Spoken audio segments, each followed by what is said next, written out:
In 1830, only a few miles away from what is now the great city of Cincinnati, lay an immense and almost unbroken forest.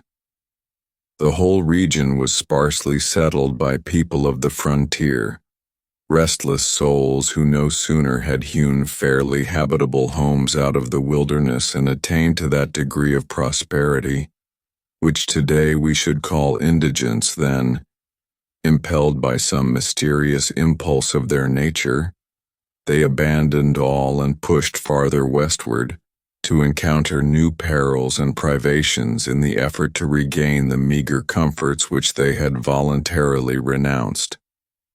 Many of them had already forsaken that region for the remoter settlements, but among those remaining was one who had been of those first arriving. He lived alone in a house of logs surrounded on all sides by the great forest, of whose gloom and silence he seemed a part, for no one had ever known him to smile nor speak a needless word.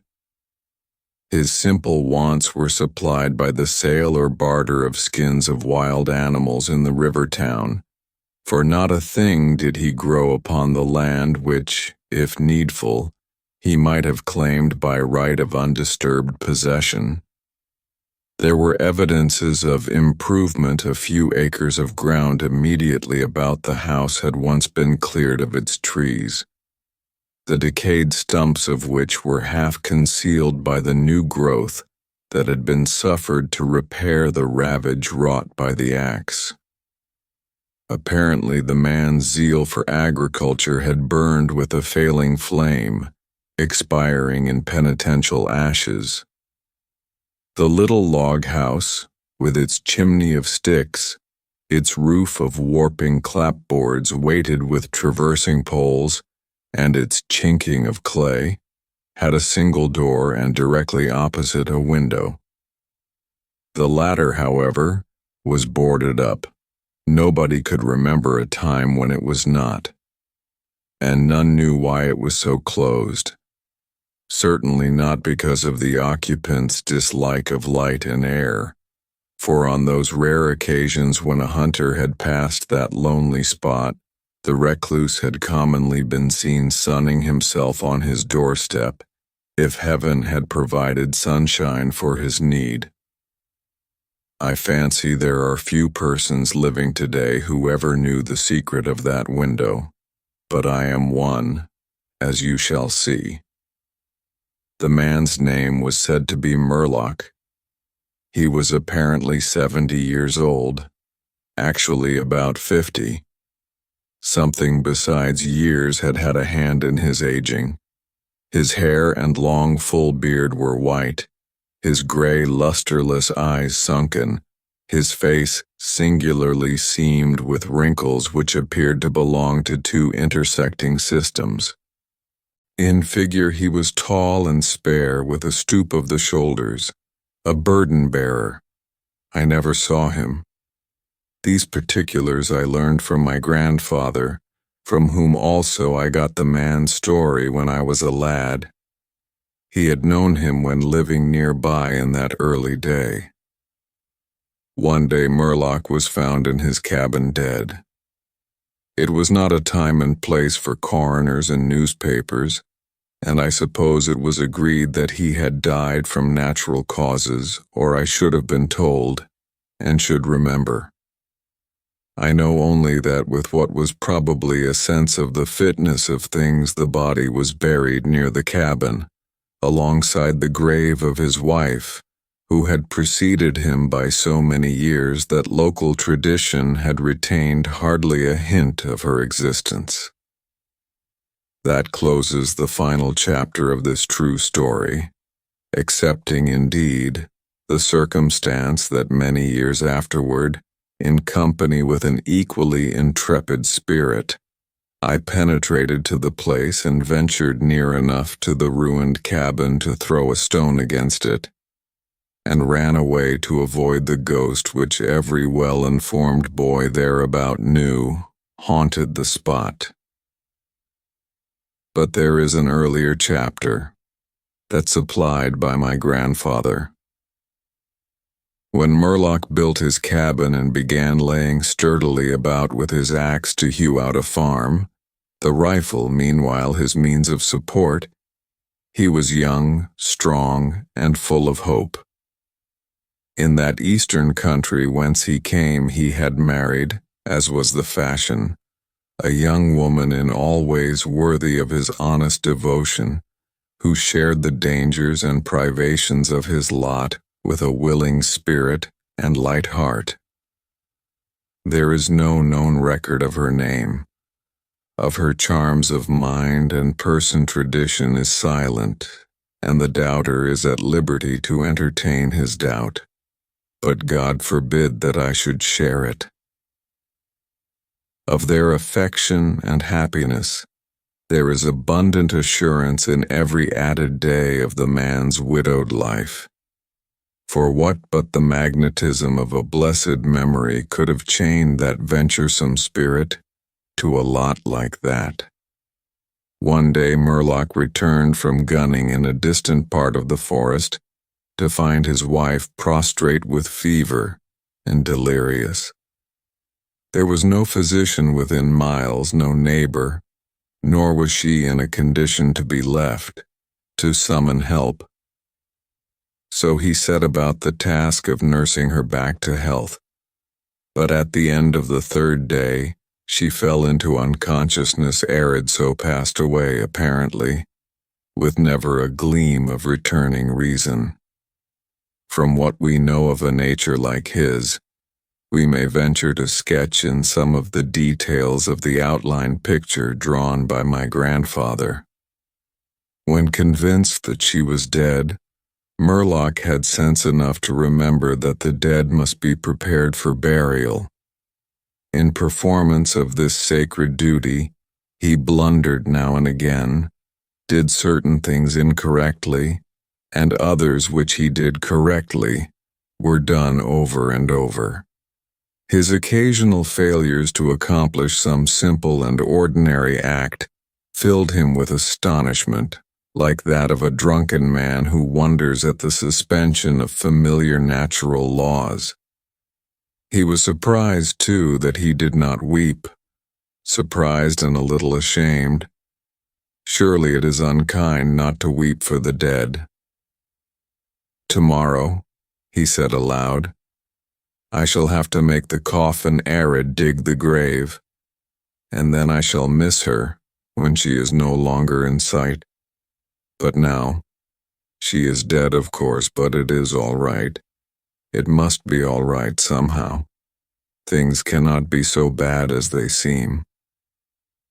He stood over the body in the fading light, adjusting the hair and putting the finishing touches to the simple toilet, doing all mechanically, with soulless care. And still through his consciousness ran an undersense of conviction that all was right, that he should have her again as before, and everything explained. He had had no experience in grief. His capacity had not been enlarged by use. His heart could not contain it all, nor his imagination rightly conceive it. He did not know he was so hard struck. That knowledge would come later and never go. Grief is an artist of powers as various as the instruments upon which he plays his dirges for the dead, evoking from some the sharpest, shrillest notes, from others the low, grave chords that throb recurrent like the slow beating of a distant drum. Some natures it startles, some it stupefies. To one it comes like the stroke of an arrow, stinging all the sensibilities to a keener life. To another as the blow of a bludgeon, which in crushing benumbs. We may conceive Murlock to have been that way affected, for, and here we are upon surer ground than that of conjecture, no sooner had he finished his pious work than, sinking into a chair by the side of the table upon which the body lay, and noting how white the profile showed in the deepening gloom, he laid his arms upon the table's edge and dropped his face into them, tearless yet and unutterably weary. At that moment came in through the open window a long wailing sound like the cry of a lost child in the far deeps of the darkening woods. But the man did not move. Again, and nearer than before, sounded that unearthly cry upon his failing sense. Perhaps it was a wild beast, perhaps it was a dream, for Murlock was asleep. Some hours later, as it afterward appeared, this unfaithful watcher awoke, and lifting his head from his arms intently listened, he knew not why. There in the black darkness by the side of the dead, recalling all without a shock, he strained his eyes to see. He knew not what. His senses were all alert, his breath was suspended, his blood had stilled its tides as if to assist the silence. Who? What had waked him? And where was it?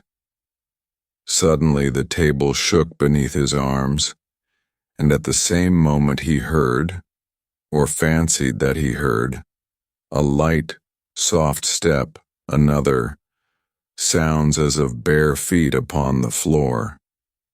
He was terrified beyond the power to cry out or move. Perforce he waited there in the darkness through seeming centuries of such dread as one may know, yet lived to tell. He tried vainly to speak the dead woman's name, vainly to stretch forth his hand across the table to learn if she were there. His throat was powerless, his arms and hands were like lead. Then occurred something most frightful. Some heavy body seemed hurled against the table with an impetus that pushed it against his breast so sharply as nearly to overthrow him, and at the same instant he heard and felt the fall of something upon the floor with so violent a thump that the whole house was shaken by the impact. A scuffling ensued, and a confusion of sounds impossible to describe. Murlock had risen to his feet. Fear had by excess forfeited control of his faculties. He flung his hands upon the table. Nothing was there. There is a point at which terror may turn to madness, and madness incites to action.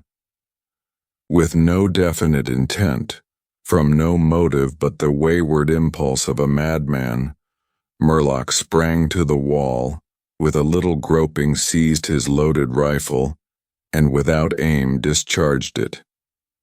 By the flash which lit up the room with a vivid illumination, he saw an enormous panther dragging the dead woman toward the window, its teeth fixed in her throat. Then there were darkness blacker than before and silence, and when he returned to consciousness the sun was high and the wood vocal with songs of birds. The body lay near the window, where the beast had left it when frightened away by the flash and report of the rifle. The clothing was deranged, the long hair in disorder, the limbs lay anyhow.